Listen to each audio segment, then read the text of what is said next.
Eles eram os párias do mundo grego. Até que um homem elevou seu povo à condição de império. Alexander was one of history's great commanders. He was well aware that he lived in an age of innovation in Greek warfare. Alexandre o Grande empregou a mais nova tecnologia para conquistar civilizações, transformando as terras do Egito à Índia em um novo mundo grego. Greeks have conquered the known world, so they're exporting their way of life because they think it's the best way of life. It's the best way that any human can live. Mas não há reino sem um rei. E após a morte súbita e misteriosa de Alexandre, seu império desmoronou tão rápido quanto surgiu.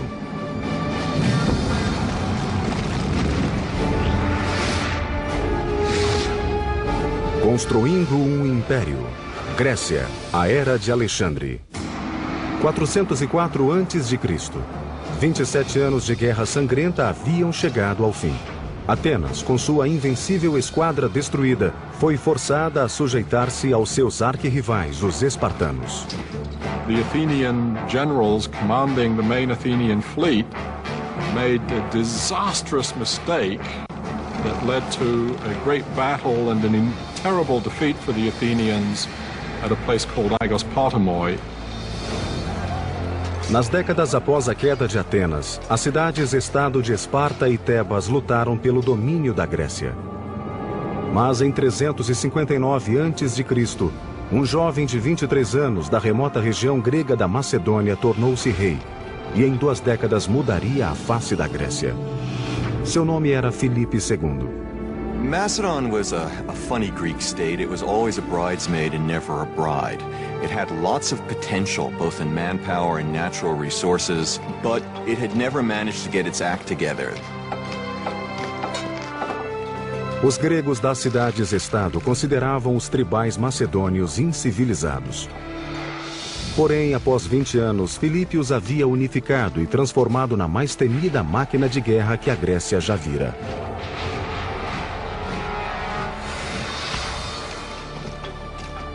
Filipe edificou a Macedônia em 2 frentes: diplomacia e força. Ele começou criando alianças com as cidades-estado vizinhas, ao mesmo tempo em que reinventava o exército macedônio, tornando o serviço militar uma ocupação em tempo integral e altamente treinada. Mas o grande trunfo desse novo exército profissional foi uma tropa de engenheiros que Filipe organizou para projetar e construir instrumentos de guerra. Uma inovação que mudou para sempre o modo de guerrear e de vencer. The Macedonians were not considered real Greeks by the Hellenic city-states. They came from a tribe called the Macedoni, and they'd been fighting barbarians for so long that they were considered barbarians themselves. However, Philip II was no barbarian. Or if he was the most brilliant barbarian the world had ever seen. Hello, I'm Peter Weller. The pillar of Philip's military strategy was his combination of cavalry with infantry. And the pillar of his infantry was a formation called the phalanx, a rectangle group of foot soldiers that traveled very lightly at a marching speed few other armies could equal. A falange fora utilizada pelos gregos durante séculos. Filipe acrescentou-lhe uma arma nunca antes vista em um campo de batalha. The innovation that Philip did was changing the shape of the phalanx and introducing this long weapon called the sarissa. So the phalanx became like a huge tank. A sarissa era uma lança com quase 5,5 metros, capaz de devastar um inimigo antes que este pudesse contra-atacar com espadas ou lanças mais curtas. Basically, you plant the head of your pike against the guy and push him back. And the effect is a little bit like, you know, in adults, when a kid tries to attack him and you put your hand on the kid's forehead and his little fist is swinging like this, but they can't reach you. That's what the pike enables Philip's infantry to do. Soldados bem treinados, bem equipados e disciplinados deram à falange macedônica a vantagem contra táticas tradicionais de batalha. Mas a tecnologia bélica é que tornaria o exército de Filipe invencível.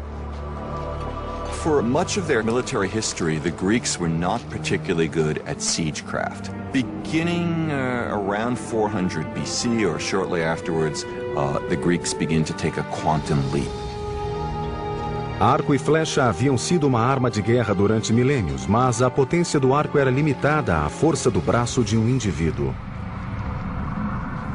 Uma das primeiras inovações dos antigos gregos em engenharia militar foi um arco capaz de utilizar a força de todo o corpo humano e não apenas do braço. The earliest weapons of siegecraft that the Greeks developed are essentially crossbows, and they're called belly shooters, gastrophetes. You had a much bigger thing that had a kind of U-shaped element at the end that you pressed against your abdomen, and then you drew back the bow with both hands, pressing it with your torso at the same time, so you could create a much greater force of tension. O gastrafetes foi uma evolução mortal do arco e flecha, mas para sobrepujar os exércitos do mundo, Filipe precisava de mais potência. In order to do even more damage, they need to come up with yet another generation of weapons. They need to invent what we might call the torsion catapult. The torsion catapult basically creates springs by twisting sinews, or in some cases horsehair, or in emergencies even human hair. You create thick ropes of them and then twist them together. Os engenheiros gregos projetaram um aparelho que funcionava como um gastrafetes montado sobre uma plataforma. Chamaram-no de oxibeles ou lança-dardos. Ao invés de usar o corpo para dar potência, o retesamento criado pelo oxibeles provinha de cordas torcidas até um ponto máximo de tensão. There's an enormous stored force because the sinews want to spring back and release that tension, but they're held. And inserted into this spring is a bar, and you then pull that bar back, increasing the already great tension, and then when the bars are released, they spring back with enormous force and rapidity compared to the old bow flexion system. A distância não mais protegia os soldados inimigos de uma morte súbita e sangrenta. Quando disparado, o oxibeles podia perfurar escudos e armaduras ao alcance de 400 metros, originando o termo que ainda hoje usamos: catapulta. The neat thing about the word catapult is that it means skin penetrator. You can see our word pelt, like an animal skin, in the Greek catapult, goes through the skin. Com suas armas de guerra, Filipe tornou-se inexorável contra as cidades-estado gregas. Em 338 a.C., a vitória dele sobre Atenas e Tebas tornou-o o senhor absoluto da Grécia. Mas foram as ações de Filipe após a guerra que indicaram como os macedônios governariam as terras conquistadas a despeito de sua reputação de bárbaros. Philip and his son Alexander, who was only 18 years old, defeat a coalition of Thebans and Athenians at the Battle of Chaeronea in 338 BC. And then Philip does a remarkable thing. He lets all the Athenians go back home. Then he calls together a council at Corinth, invites all of the city-states. He's got to cloak his power in some sort of diplomacy. And he tells all the city-states, you can groove. It's all going to be the same as it was before. He could have scorched the earth, just like Genghis Khan a few centuries later, but he didn't. Why? We've got to remember that the Greeks thought of the Macedonians as no better than a bunch of thugs. And the Macedonians didn't care much for the Greeks either. But Philip had had his taste of the Hellenic ideal during his time at Thebes. And as a king, he invited Greek philosophers and teachers to come to Macedonia. His entire court spoke Athenian Greek. Philip didn't want to destroy Greece. He wanted to be Greece. He was like the nerd at the back of the class who wanted to join the frat party, become one of the cool guys, albeit a little bit tougher. In his moment of triumph, led by Macedon, he was preparing to carry out his life's ambition, which was to invade the Persian Empire. Ele não iria tão longe. Filipe seria assassinado por alguém de dentro do seu próprio círculo. Pouco antes de partir rumo à conquista da Pérsia, Filipe participou de uma celebração pública. Enquanto marchava à frente de seu séquito para provar que não temia ninguém, um guarda-costas avançou e enterrou-lhe um punhal no peito. O homem que unificara a Grécia estava morto aos 46 anos. Was he a lone assassin, or was there a bigger plot? We can never know for sure because while the assassin was trying to escape, he was mowed down by Philip's guards. O sonho de Filipe de dominar o Império Persa não morreu com ele, antes fortaleceu-se com a ascensão de seu filho de 20 anos, chamado Alexandre. Alexandre viria a utilizar o exército, os engenheiros e a tecnologia de Filipe para realizar um projeto ainda mais ambicioso que o de seu pai: transformar o mundo em um mundo grego. Em apenas 20 anos, Filipe II transformara os macedônios em um poderoso exército e tornara-se governante supremo da Grécia. Mas o assassinato de Filipe em 336 a.C. ceifara sua ambição e autoproclamado destino: invadir a velha inimiga da Grécia, a Pérsia. Filipe havia conquistado a Grécia. Cabia agora ao seu filho conquistar o mundo. Este foi um homem que passou à posteridade como Alexandre o Grande. Alexander was one of history's great commanders. He was absolutely brilliant on the battlefield. True enough, he inherits a great military machine, but he has to get the credit for leading this machine at a very young age. Filipe havia deitado as fundações para a conquista. Agora, seu filho teria de concluir sua obra. Em 334 a.C., Alexandre liderou seu exército de mais de 35.000 soldados para combater o Império Persa. A Pérsia era uma gigantesca superpotência que dominava as terras do Oriente Médio e da Ásia Menor. Alexandre e seu exército invadiram o que é hoje a Turquia, fazendo incursões profundas em território persa. Mas os persas ainda tinham uma vantagem que Alexandre precisaria neutralizar se quisesse conquistar a velha inimiga da Grécia. Alexander's got a problem. He doesn't have a fleet. So what he needs to do is to find a way to neutralize the Persian fleet. And his strategy is to fight the Persian Navy on land by laying siege to and taking each of the great Persian naval bases. Alexandre prosseguiu sua marcha rumo sul ao longo da costa do Mediterrâneo, lançando cerco a cidades e portos que resistiam ao seu avanço. Mas foi a fortificada e poderosa cidade de Tiro que constituiu o maior desafio para Alexandre e seus engenheiros. Tyre, in antiquity, was an island, a small offshore island. The city actually lay on an offshore island, and that made it relatively impregnable in the eyes of the Tyrians themselves, since they had a great fleet. All of that changed in the late 4th century. Inicialmente, Alexandre tentou a diplomacia. Enviou mensageiros à ilha exortando os líderes da cidade a aceitar um tratado de paz. A resposta foi curta e grossa. Os embaixadores foram mortos e seus cadáveres jogados de cima das muralhas ao mar. O risco era muito grande.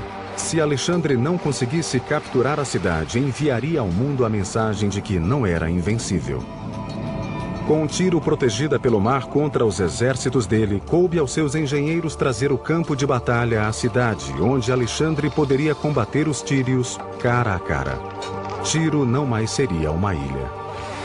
What if the enemy refused to come out and fight you? Alexander realized that he could not allow his military operations to get bogged down in the face of fortifications, and that meant that he needed techniques and weaponry that could attack fortifications.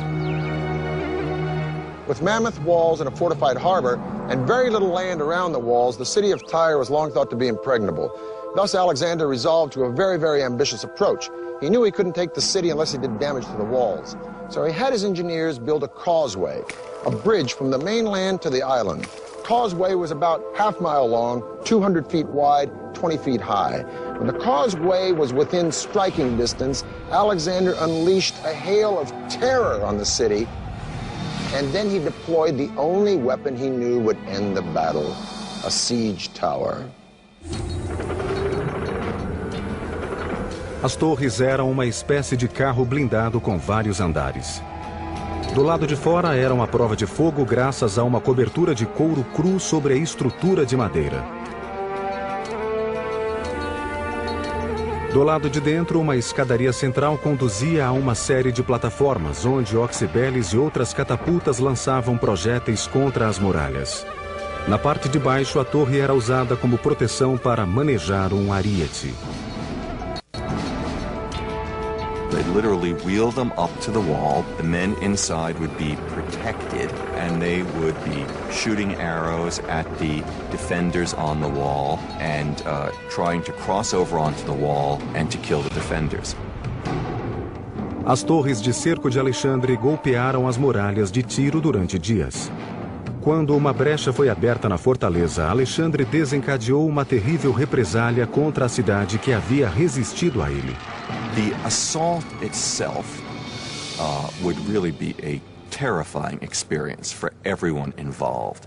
The only way to signal would be through trumpets, so you have to imagine trumpets blaring, a tremendous noise of men attacking, flags blowing in the wind on the battlements of the city that was under attack. I think it would have been an extraordinary scene.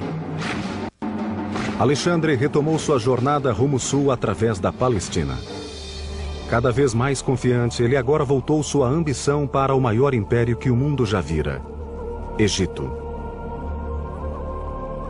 Com suas torreantes pirâmides e tumbas colossais, o Egito era uma antiga cultura que Alexandre reverenciava. Contudo, havia outra razão mais prática para ele cobiçar o Egito.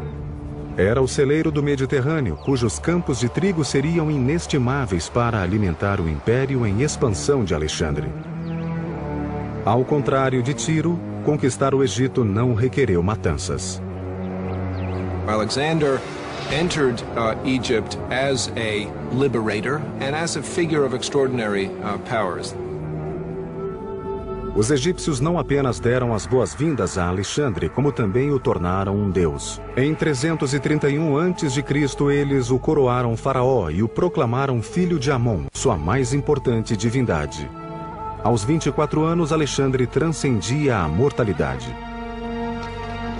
One can imagine that someone to whom extraordinary things happened, to whom all doors seemed to open themselves magically, to whom every endeavor was rewarded with victory, would think, well, perhaps I am, in some respect, a god. And I think that Alexander really did think this. He wasn't just pretending.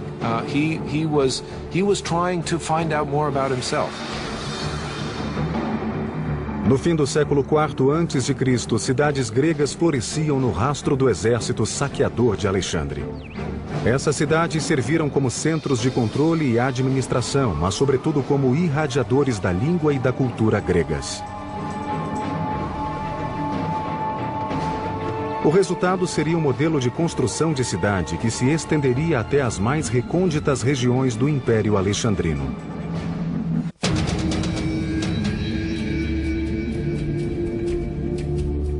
Em 325 a.C., Alexandre havia expandido suas fronteiras quase 4.800 quilômetros da Grécia até a Índia.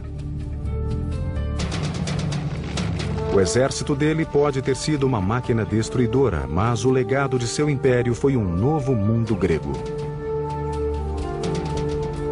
A estratégia de Alexandre para governar nações conquistadas incluía acomodação e assimilação.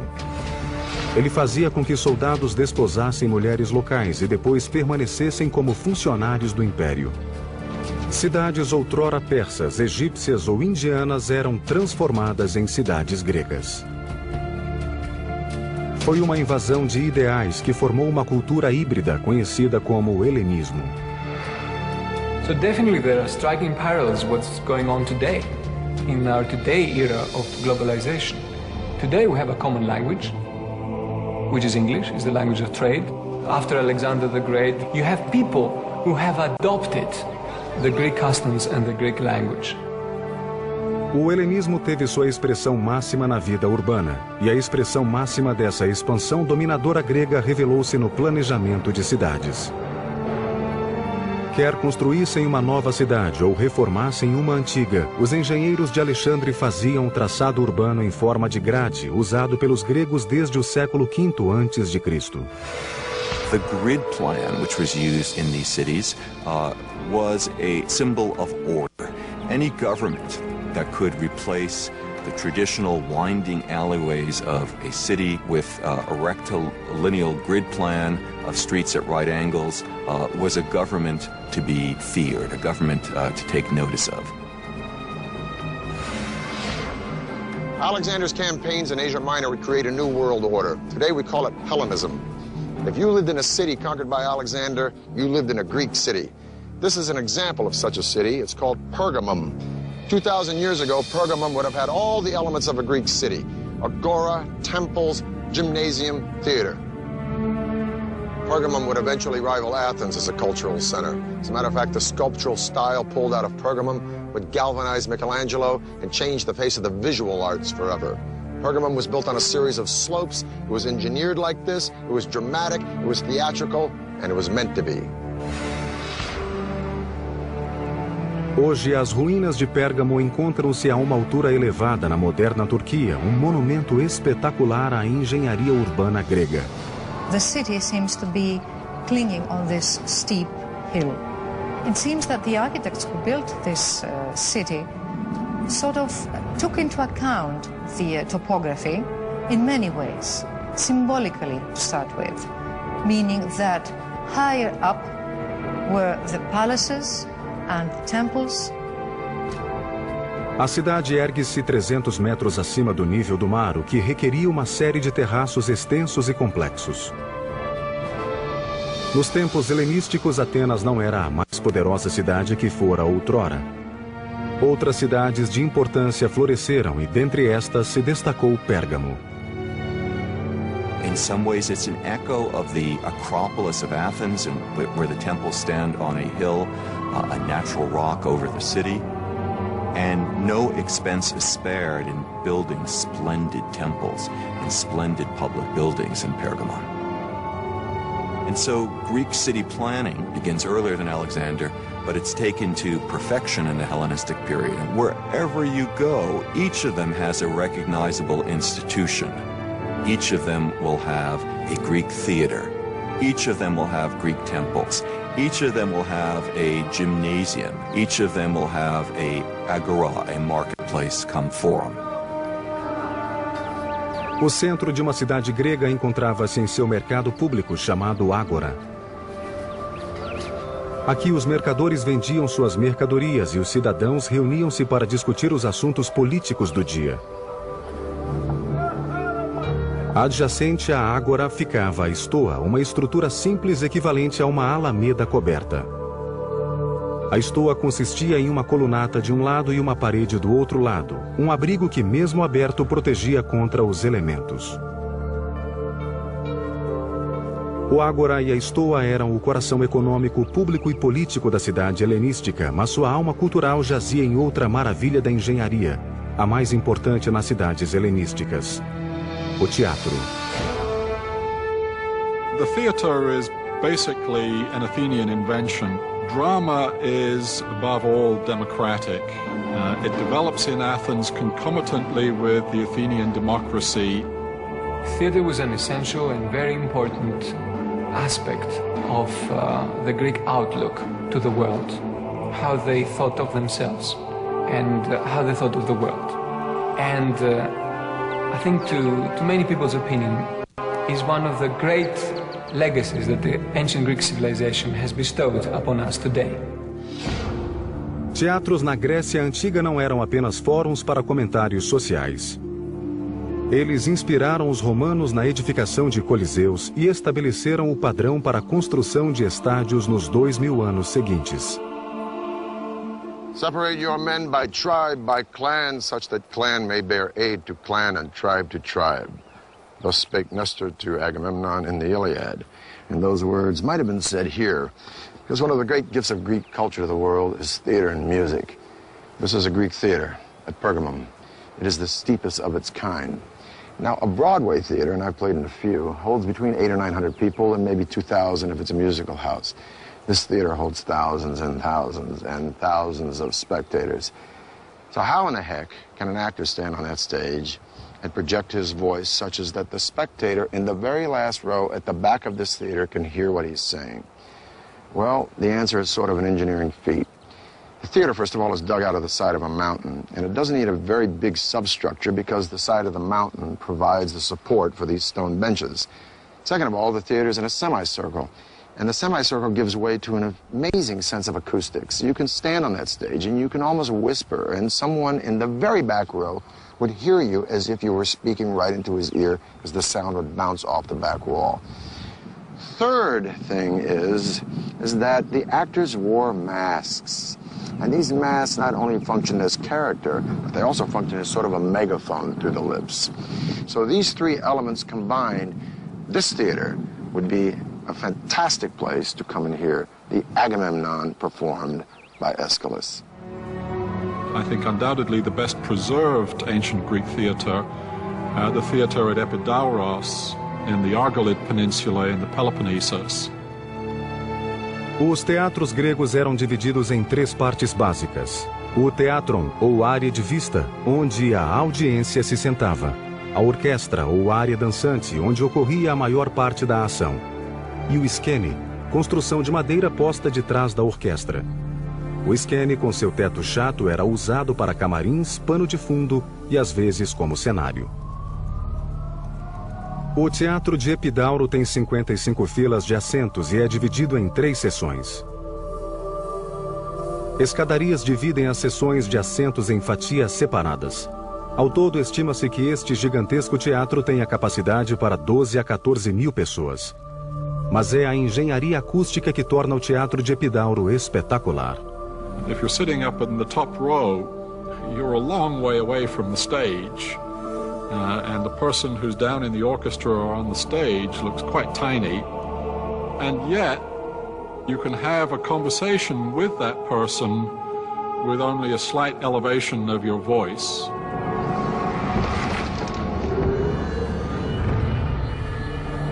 Em apenas 10 anos, Alexandre preparara o palco para a cultura grega dominar o mundo.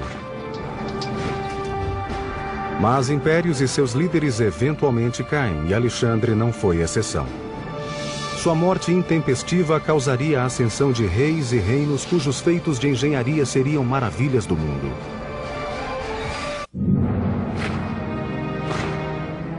Em 323 a.C., Alexandre havia lavrado um império que se estendia da Grécia a oeste, passando pelo Egito até a Índia a leste. Suas conquistas dependiam do uso de tecnologia avançada por parte de seu exército, mas também do lendário talento de Alexandre para assegurar a lealdade de milhares de homens. Porém, após 13 anos e milhares de quilômetros de batalha permanente, essa lealdade foi levada até o limite. His troops, their loyalty finally was used up. They rebelled against him, they refused to go further, and he had to turn around. Retornando da Índia, Alexandre preparava-se para consolidar seu império quando foi acometido por uma misteriosa doença. No one knows exactly what it was that killed him, whether it was an infection, whether it was the result of a very hard life as a soldier in which he was wounded in battle, these extraordinary travels in which he, according to legend, subjected himself to the same hardships as his soldiers. One of the stories is that he essentially drank himself to death. There was always intrigue at the Macedonian court. Alexander's father had been assassinated. Is it possible that he was poisoned in some way? Those are questions we can't answer. Em 10 de junho de 323 a.C., a um mês de completar 33 anos, o homem mais poderoso da Terra morreu. A ascensão meteórica do seu império seria comparável à sua sangrenta fragmentação. Seguiu-se uma disputa de poder entre os comandantes regionais para preencher o vazio deixado pela morte de Alexandre. Esses generais e seus herdeiros edificaram pujantes reinos helenísticos e ao longo de gerações lutaram pela supremacia. A terra do Egito caberia ao general Ptolomeu, que fora designado para supervisionar o rico território no Nilo. Ptolomeu viria a edificar um reino que combinaria as culturas grega e egípcia em uma dinastia destinada a durar 300 anos. Ptolemy I was a man who had made a career as a military commander and advisor under Alexander. What he therefore wanted was as rich and secure a portion of that empire as he could get.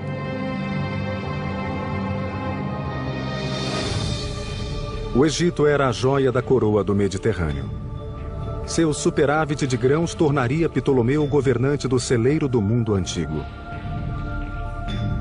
O plano de Ptolomeu era assegurar sua legitimidade tanto como rei do Egito quanto como verdadeiro sucessor de Alexandre.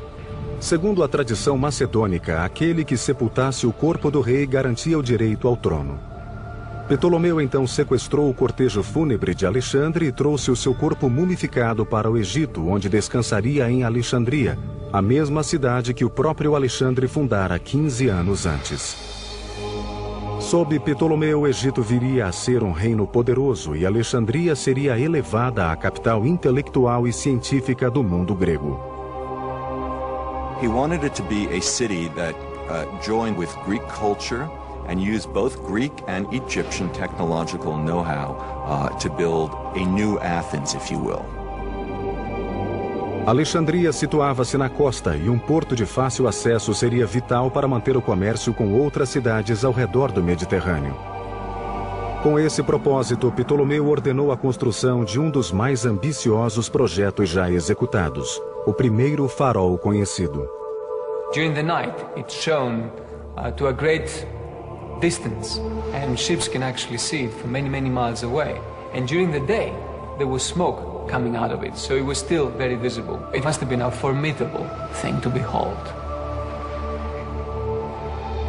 Na época, somente a grande pirâmide de Gizé era mais alta que o farol. Consta que media 91 metros, altura comparável à da Estátua da Liberdade. Outras estimativas atribuem-lhe nada menos que 136 metros. Como o farol foi edificado, permanece um mistério. Mas a 40 quilômetros de Alexandria ergue-se um monumento funerário que estudiosos creem ser uma réplica em escala menor do farol. Com base nesse modelo, parece que o farol foi construído em 3 pavimentos separados e distintos. The lower level was square, the one above was octagonal, and the final one was cylindrical. And on top there was the beacon. No topo do farol, um intenso e contínuo raio de luz emanava oceano afora. Estudiosos creem que madeira era o combustível do farol e que a seção inferior abrigava uma rampa em espiral grande o bastante para que animais puxando carroças carregadas de lenha pudessem subir. A rampa pode ter levado a uma série de aposentos onde a lenha era armazenada. O segundo pavimento para cima, um pequeno elevador manual, era provavelmente usado para erguer combustível até o topo.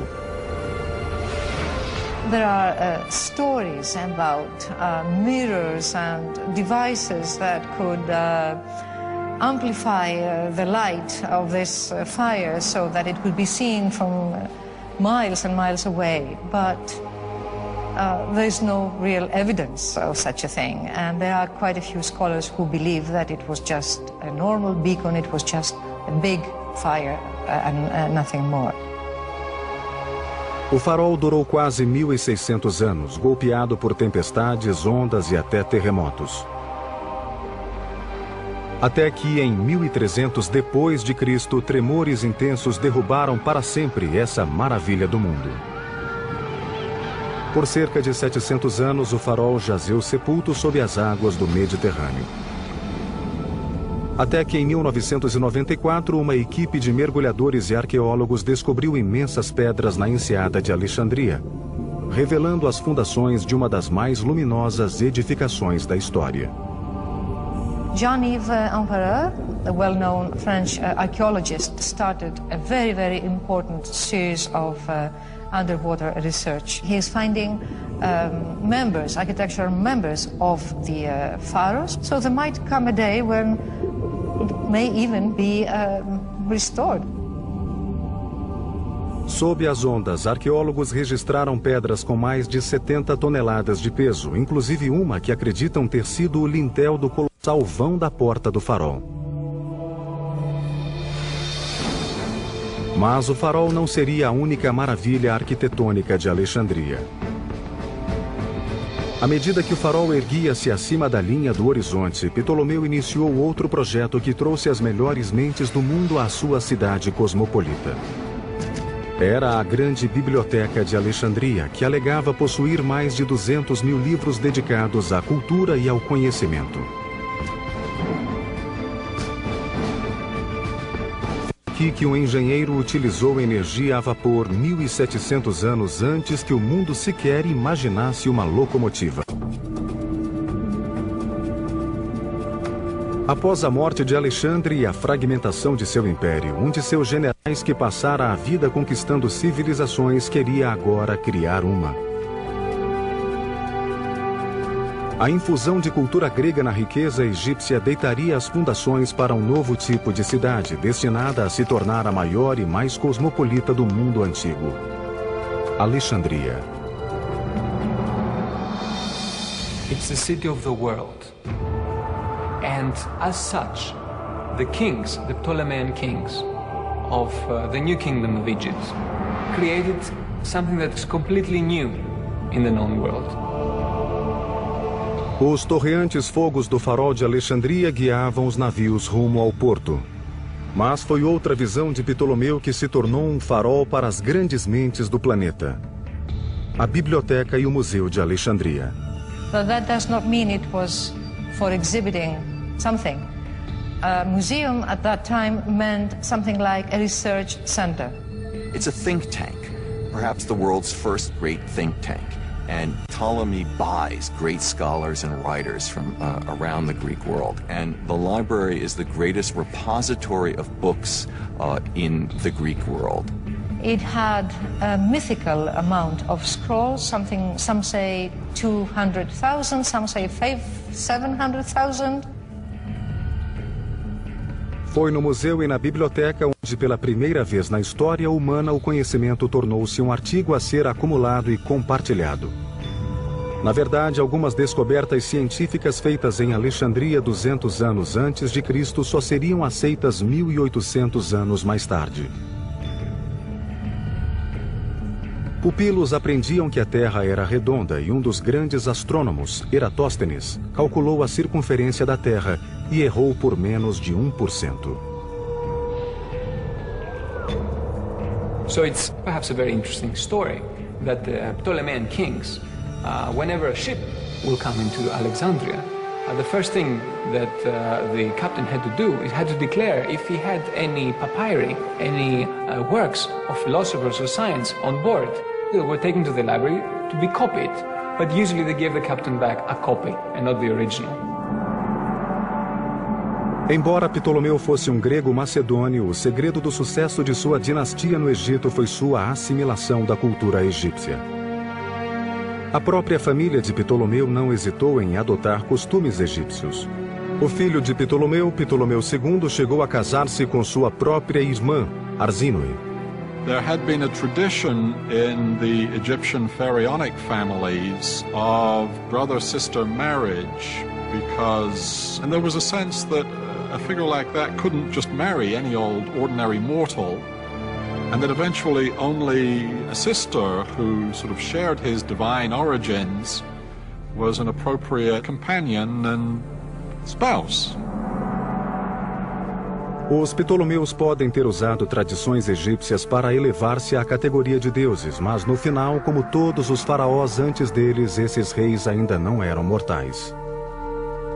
Ptolomeu não veria todos os seus sonhos para Alexandria realizados. Ele morreu em 283 a.C. de causas naturais, antes que a biblioteca e o farol estivessem concluídos. Alexandria continuou a florescer como polo cultural sob seus governantes ptolomaicos e produziu muitos dos pensadores mais avançados da época. Foi pouco após seu reinado de 300 anos, no primeiro século depois de Cristo, que Alexandria deu ao mundo um de seus mais célebres engenheiros gregos. Chamava-se Heron e seus famosos projetos colocam-no entre os maiores engenheiros mecânicos da antiguidade. All his books are extremely detailed, very well describing all engineering procedures. But Heron himself also was good in the sense that he has an inclination in favor of arts.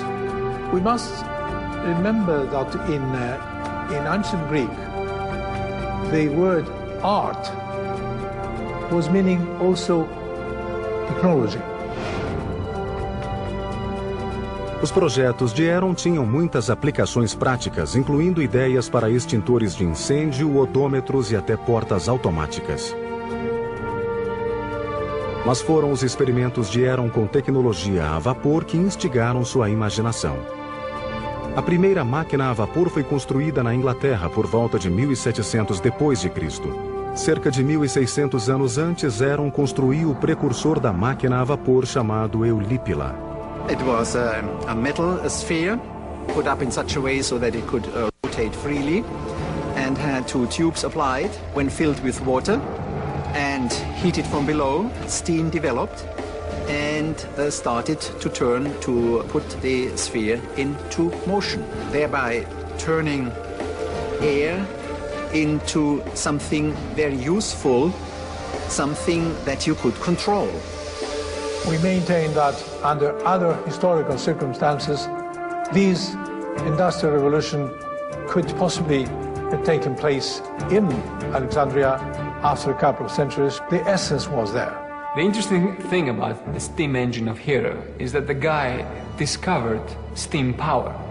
Okay, so the question beckons, how comes they didn't use steam power?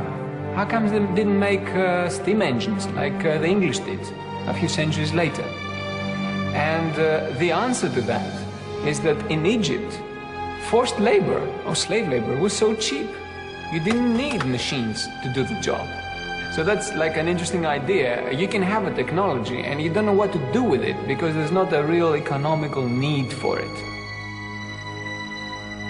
As invenções de Heron ainda hoje intrigam engenheiros, mas podem haver existido muitas outras inovações em Alexandria que nunca conheceremos. Não há consenso entre os estudiosos sobre quando aconteceu, mas grande parte do conhecimento científico do mundo antigo virou fumaça em decorrência do incêndio da antiga biblioteca. Mesmo assim, a engenharia da Grécia e de Alexandria foi um fogo inovador que iluminou o mundo antigo como uma estrela que guia um navio através do oceano. A fabulosa Era de Alexandre pode ter presenciado a ascensão e queda de impérios, mas o legado dela é ainda percebido em nosso mundo de hoje. To outsmart the raw forces of nature and to turn them into something beneficial. That's the common denominator for all Greek engineering. Alexandria was no doubt the pinnacle of Greek mathematics and engineering, with its fantastic library that sadly went up in flames and the tomb of a man who not only conquered the world, but showered it with Hellenism, the passing of ideas and ideals, the culture and values of Greece. But even as Alexander's empire crumbled, Greece was not to be extinguished. No, it was absorbed by what many believe was the greatest experiment in Hellenism of all, Rome. I'm Peter Weller for the History Channel.